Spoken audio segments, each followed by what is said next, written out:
I want to really quickly, I just want to see if you're in this room and you're a builder, you're someone building, raise your hand, just so we can get a sense of how many builders that we got here. Wow, really incredible. And more in the audience.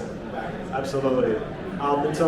Today we have a very special treat. We have, in my opinion, two of the best community builders, system builders that I know, and I had the pleasure of working with both of you. And so I want to just kick it off first with Charlie.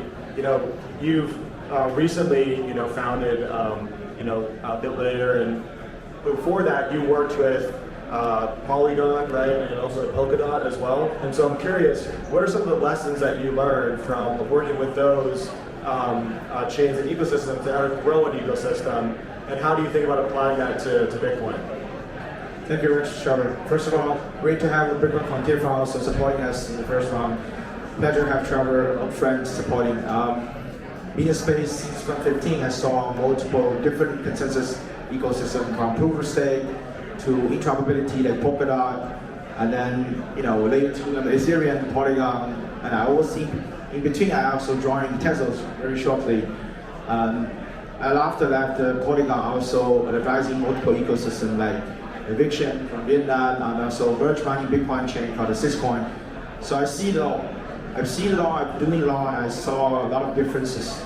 Very interesting nuances, different culture, different dynamics, and different value proposition to the space, right? And I think I orange peel myself, and I've been orange peeling a lot of my old friends. I have thousands of ETH friends, proof of stake ecosystem friends. A lot of people was like, what happened to Charlie? Like the beginning of last year, of BRC20 and so on.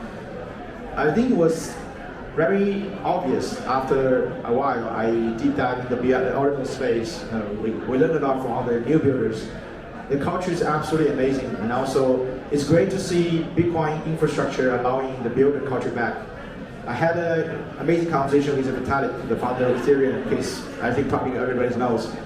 I think one thing he wouldn't really criticize about Ordinals is Ordinals finally bring the builder culture back. We never had a builder culture until Ordinals, right? It was always like miners culture, right? How do you make more money? What's your megawatts, right? You have Bitcoin, I have Bitcoin. That's the first ever Bitcoin meetup I had in 2012 in Amsterdam. That was interesting, but that was kind of boring after a while, right? Because you don't see new things coming. Whereas Ethereum, and also now with Bitcoin Layer 2, what we're building out, we see different kind of applications every single hour, not even day. We're making new partnerships, 20 partnerships a day right now. And I mean, wow, we just founded it 6 months ago, and it's been absolutely crazy journey. What happened in Polygon, I brought 600 projects. In the last 4 months, we brought 800 projects to our ecosystem. So the stunning speed and growth, I don't even know how to describe that. Yeah.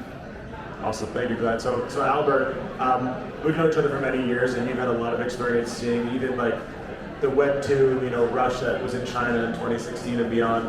And so, what do you think is important? Like, what makes a strong innovation ecosystem?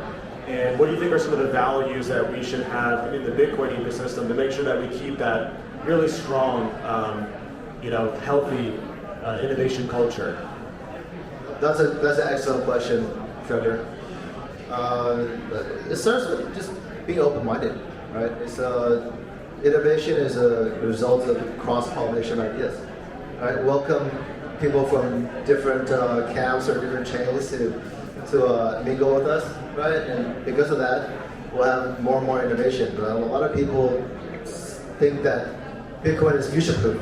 It's not future-proof unless you keep innovating, right? That's the only way you make something future-proof, right? It's not a store value unless you keep innovating and you create real utility around it, right? So innovation, being open-minded, right? And maybe a little bit of kindness and accepting of other people's ideas. So what about on the startup side? Like, what are some of the common, mistakes that you see early stage startups making that we can weave into the culture of, Bitcoin? Mistakes? I don't know if they're mistakes. I feel like we've both made those mistakes. I'm sure you made. It's more like a learning experience. It's more like, how do you, when you do this learning experience, how do you not break your thing?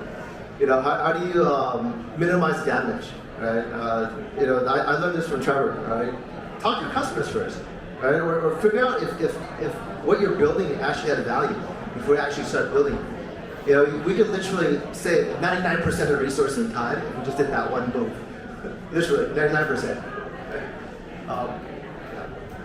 Awesome. And so, Charlie, when it comes to the L2 ecosystem, how do you think about building that developer community? How do you feel about what are some of the wrong ways that other blockchains do it? It doesn't have to be specific to Bitcoin L2s, but some chains just throw money at developers, without asking for anything back. What are the right ways to build a developer ecosystem? Absolutely. I saw a lot of different ecosystems. I wouldn't name names. Personally, I have friends with almost 20 different chains that had an ecosystem, had a BD, even the co-founder level. Some of them actually are an angel investor as well. And we're learning a lot together.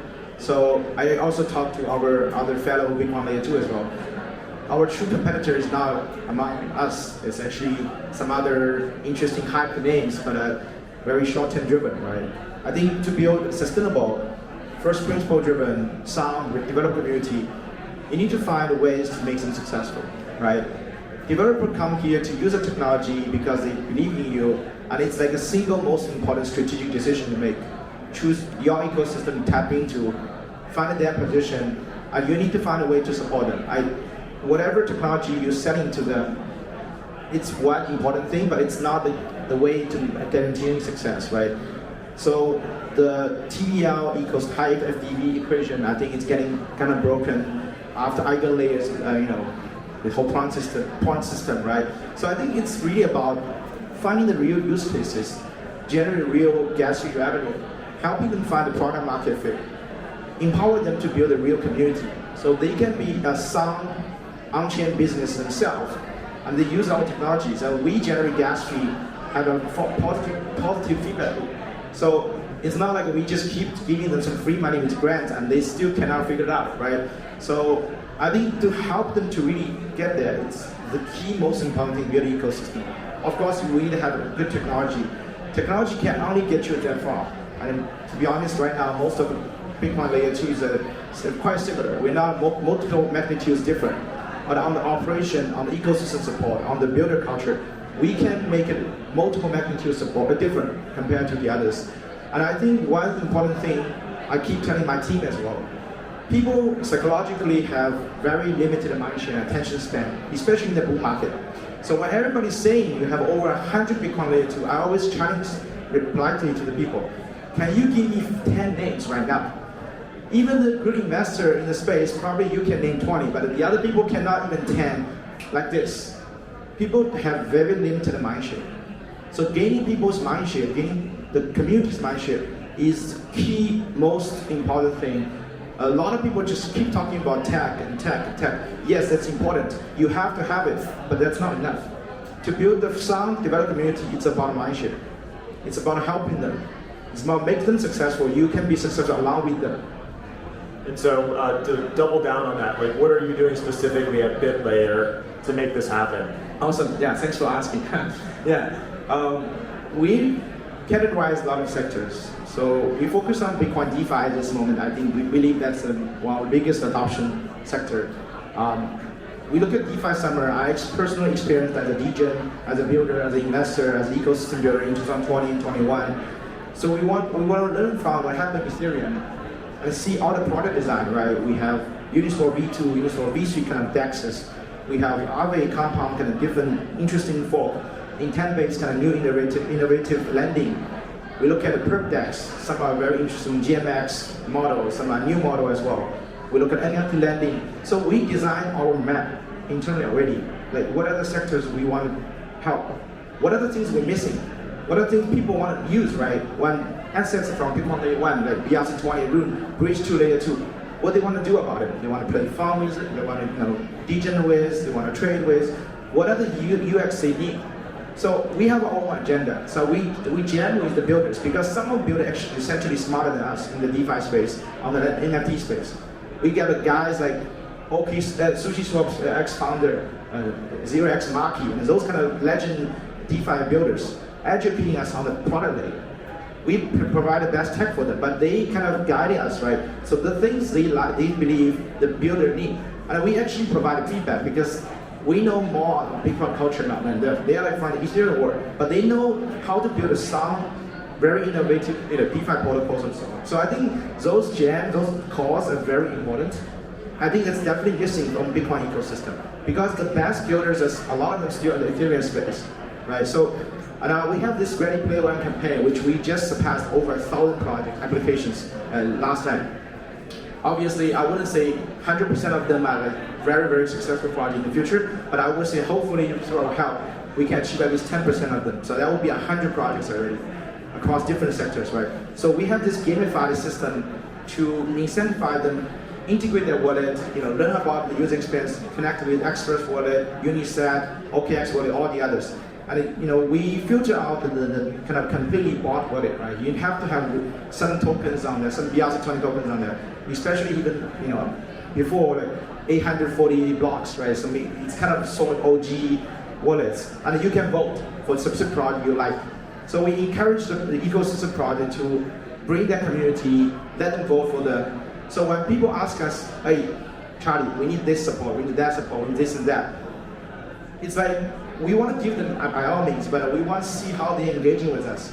If we can help them educate the community, learn about the Bitcoin ecosystem, use all the wallets, do the bridging and so on, and we see the traction, they don't even ask us, we're going to support them, we're going to go after them. Hey, guys, you're doing an amazing job.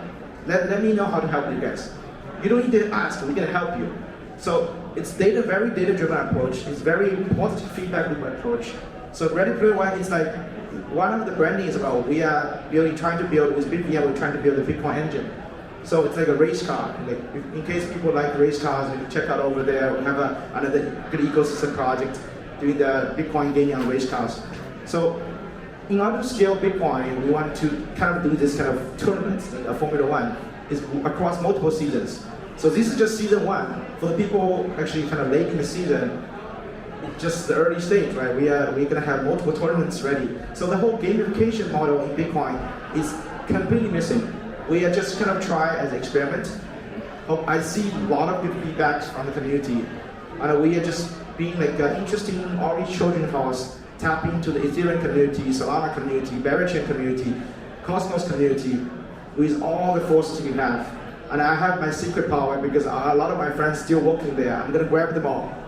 That's awesome. I'd love to hear it. I think one of the things I really admire about both of you is kind of the level of scale that you think about and the ambition that you have to help so many different founding teams. And so, we have now two different perspectives here. We have the L2 perspective and we have the pre-accelerator perspective. So, Albert. The global leading pre-accelerator on Bitcoin. Yeah, okay. It's important to throw that adjective to me. I'll make sure to add that next time. So, Albert, how do you think about just getting the sheer number of developers and builders that you're trying to attract to your program, and what is the benefit of that? You know what I mean? And also, tell us about how you help these founders be successful.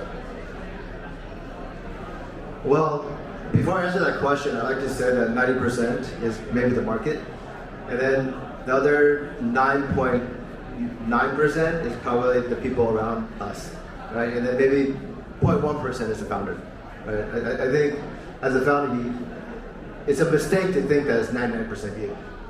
Like in the big scheme of things, that 0.1% is really important, but without the other 99.9, you would have nothing, right? So with that said, to answer your question, right, how do we bring in people? Collaborating with the BFF, with Trevor. By the way, Trevor did me a solid, and he's actually the guy who convinced me to come to Bitcoin. I've done 21 cohorts in China. We're the longest running pre-accelerator in China, hands down.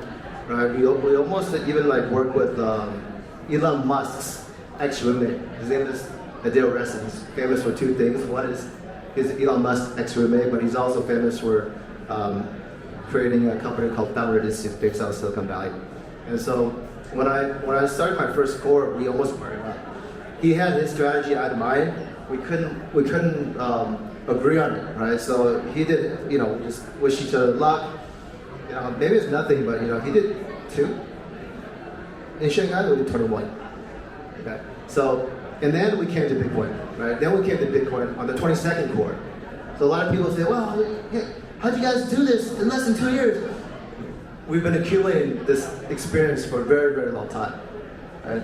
So what we do for our students is, in a nutshell, we help them build an investment-ready startup in record time, right? We help you take away all the wasted moves.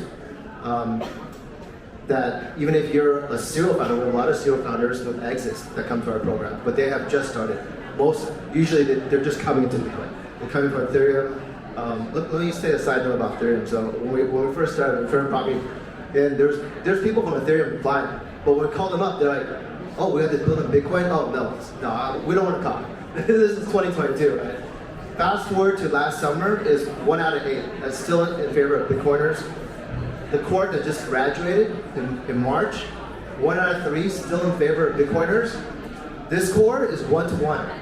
Mark my words, it's going to flip. It's going to be 5 Ethereum people to 1 Bitcoiner at the end of this year. And my prediction is there's about going to be 5% of Ethereum community coming to Bitcoin. That's going to over double our ability to make Bitcoin. Imagine what that's going to do. It is insane, right? So we're geared to capture all that, right? Yeah, and tell us more about like the support that you provide at the Bitcoin Startup Lab. It's about a 3.5-month program. There's about it's intensive, right? It's more like a boot camp, right? If you think of like the Navy SEAL boot camp or Special Black Ops, if you have an identical twin, right? I saw a lot of people raise their hands here, your builders. If you have an identical twin, if one of them went through the Navy SEAL boot camp and the other one didn't, who do you think's going to win, right? I mean, I could go on about the value, but if I go on our website, Keep going. Go on. I want to hear more. Oh, you want to hear more? I want to hear more. Oh man, this is okay. So build an investment-ready startup in record time. About 70% of the companies or founders that go through our program and end up raising actually afterwards, 70% have had co-founders as well, right? So we start at the very beginning. And we're not accelerator. Accelerators sign contracts with companies. We sign contracts with the individual. In fact, over 90% of the ideas that come to the Bitcoin Startup Lab, they're not startup ideas. They might be a business idea, they might be a hobby, but they're not startup ideas. So we help you get through that process. Trevor is heavily involved in that. We help you pivot to a real startup idea, right? And then we call that the fulcrum, right? And then you build everything around it, like your marketing. If you have tokenomics, subonomics, your product, your team, even your fundraising revolves around what we call the fulcrum, right? Yeah. Awesome. Well, we're out of time now, so I want to thank us. So let me first. Hold on. I got it because, right now, Trevor, you're supporting Charlie. I'm supporting Charlie. There's some like rumors going around. Hey, is Bitlayer for real? Are they a scam?